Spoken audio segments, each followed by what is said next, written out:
prestou atenção que cumprir regras para algumas pessoas parece nada fácil? Parece coisa do outro mundo? Mas por que tanta resistência? A Tânia Costa e Gustavo Henrique foram entender melhor e mostrar alguns exemplos. Vamos conferir? Nos comércios tem o bom e velho álcool em gel para os clientes. Dentro das lojas, quem vai para a fila tem a sinalização para que haja distanciamento de segurança. É regra e é até exigência para o comércio funcionar. Mas quando o assunto é fila, tem gente que tem nota baixa na questão de respeitar o espaço de 1,5 m ou 2. Na entrada deste shopping, o protocolo de segurança está rigoroso. Quem entra no estacionamento viu diferença desde que o comércio voltou. Seja bem-vindo. Utilize o cartão ou aguarde a emissão automática do ticket. Retire o seu ticket. A exigência da máscara no rosto e a aferição da temperatura corporal decidem se a pessoa pode ou não entrar. Não incomodo não, que eu acho que é o certo, né? Tem que fazer, né? Para prevenir, né? Mas infelizmente nem todo mundo pensa do mesmo jeito. Profissionais que fazem esse tipo de serviço têm sempre um relato ou outro sobre pessoas que não gostam da abordagem, não querem a aferição da temperatura corporal, nem aceitam bem o conselho de usar a máscara. Por que uma pessoa resiste à abordagem, você acha? Às vezes ela se sente incomodada, às vezes no dia ela é abordada 3, 4, 5 vezes em um local que ela pode ir, às vezes ela não está num dia bom e acaba descontando em quem não tem nada a ver com isso, entendeu? E preza pela saúde, não só dela como de todos. A resistência ao cumprimento das regras aparece também nas ruas. Se usar máscara é mais seguro, há quem resista a isso, por descuido, por resistência mesmo. Amigo, bom dia! O senhor tá sem a máscara, não preocupa não? Tá no bolso? Mas não é melhor pôr no rosto? E as aglomerações continuam gerando preocupação. A TV Paranaíba tem recebido com frequência denúncias desse tipo de situação. Festas reunindo tantas pessoas, enquanto em hospitais a ameaça de faltar UTI. Os números da Covid-19 que não param de crescer. Diante deste cenário, a pergunta é: por que o ser humano resiste às regras, até aquelas que podem salvar vidas? É uma pergunta que a gente se faz e por isso eu faço a pergunta para o psicólogo Wesley Nazaré, que está aqui com a gente, acompanhou tudo. Para mim, aquela imagem do homem tirando a máscara do bolso é a imagem do deboche. Do deboche, as regras e leis que nós temos e principalmente nesse momento que a gente tem de cuidar do outro. Não só de mim, mas de cuidar de você, da sua família e assim por diante. Por que tanta, resistência a seguir as regras? Por quê? Veja, Mônica, eu acho que é uma pergunta difícil, né? Multifatorial. Quando a gente estava vendo o VT, eu fiquei pensando aqui, eu sou de uma época que, quando falaram que precisava usar cinto de segurança, as pessoas achavam muitas dificuldades em usar cinto de segurança, não usavam, brincavam com isso, de que não precisa de usar cinto, até que endureceram-se as regras, multa, né, um monte de coisa que talvez levou-se anos para as pessoas, em geral, ter a consciência que precisa passar o cinto. Né? O rapaz que tira a máscara do bolso me lembra também motociclistas com capacete no braço e andando de moto. Em muitas regiões do Brasil, o capacete parece ser uma coisa que não faz parte do cenário. Mas falando de pandemia, acho que são muitos fatores. Nós já estamos há 6 meses, né? Então não é uma novidade, que as pessoas não sabem que não precisam usar máscara, lavar as mãos, álcool, distanciamento social, etc.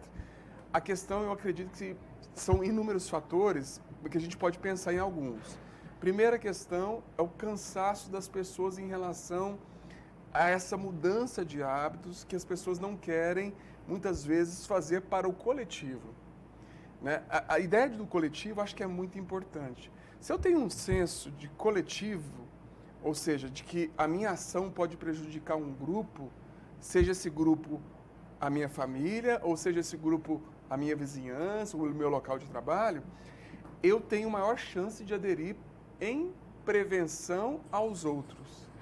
Quem não tem muito esse senso de coletivo, da ideia de grupo, de eu pensar no outro, está pensando só em si mesmo. E quando você pensa só em si mesmo, você toma a ideia de regra como absurda ou pouco... prática para você, né? Prática, porque eu não preciso disso. Mas não é só para você.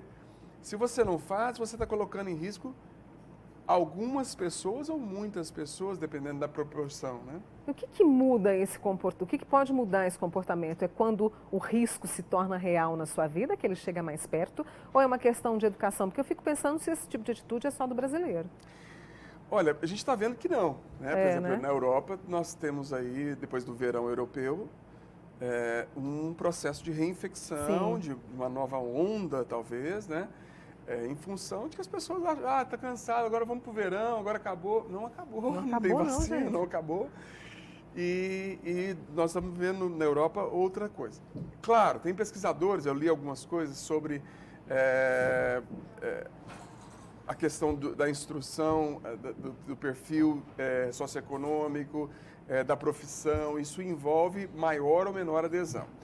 Mas uma outra coisa que você disse que eu acho que é importante, e eu puxo a sardinha para o meu lado aqui, é igual à saúde mental. A depressão vai atingir 300 milhões de pessoas esse ano, provavelmente, e muita gente não acredita que existe depressão, que isso é falta de vergonha na cara, isso é frescura. Gente, 300 milhões de pessoas vão ter a doença no próximo ano, mas é invisível. Não dá para ver, igual uma perna quebrada com aquele aparelho cheio de pinos e parafusos, você vê assim, você fala, não, coitado dessa pessoa, deve estar doendo, deve ser difícil ficar com esse aparelho na perna. Porque aí a gente vê. O vírus é a mesma coisa, você não vê. Então, assim, a Piaget tem uma fase do desenvolvimento humano que é o concreto. Né? A criança é muito concreta. Se você fala para a criança assim, nossa, isso aqui está pesado como um elefante. Fala, mas eu não estou vendo elefante. A criança só entende que tem um elefante se ela vê o elefante. E muitos dos das pessoas que estão aí não acreditam porque não vê. Isso é coisa de política, isso é coisa de... Isso é invenção. Isso é invenção da mídia. É a invenção da mídia, a mídia fica falando nisso.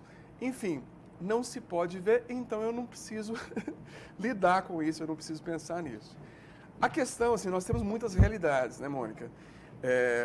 Claro que algumas coisas, como uma máscara, pode ser a mais simples, de pano, já reduz, previne. Se não tem álcool, porque é caro, água e sabão. Mas nós temos muitas famílias, muitas realidades, né? Inclusive a gente vê muitas coisas por aí, de pessoas que não têm água em casa, não tem muita coisa. Enfim, é difícil pensar em inúmeras realidades. Eu gosto de pensar que se todos começarem a sair da ideia do egocentrismo e passar um pouco para a ideia do coletivo, de que eu preciso pensar mais nos outros e o meu comportamento influencia...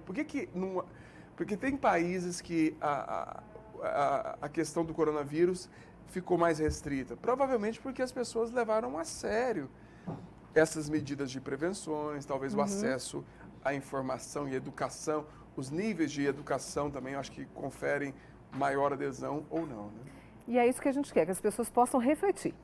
Né? Pensar, diminuir esse egocentrismo para que a gente possa ter uma sociedade um pouco mais elegante, polida e que pense mais um no outro. Wesley, que alegria te receber nesse início de semana. Obrigada, viu, pela prosa. Eu que te agradeço. E assim, a gente vê também que as classes sociais têm, vimos as festas, as aglomerações, né? Então tem gente que, por achar que talvez está num grupo social de posses econômicas, privilegiado, ver os bairros do Leblon, no Rio de Janeiro, as festas e bares e restaurantes mais chiques, cheios.